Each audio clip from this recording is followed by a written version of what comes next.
මම සාක්ෂි දෙන්නම්. මොනවා? පොළොව මහිකාන්තාවා.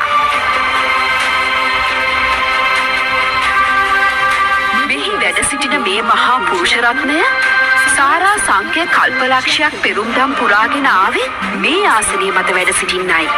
මේ ආසනයේ අයිති මේ ශ්‍රේෂ්ඨ පුරුෂයාටයි.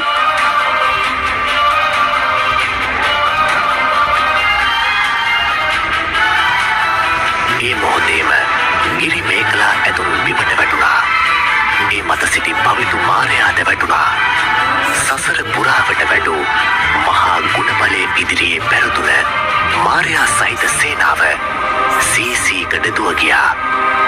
ඒත් සමගම වටපිටාව මහත් නිස්කලංක ස්වභාවයක් ගත්තා.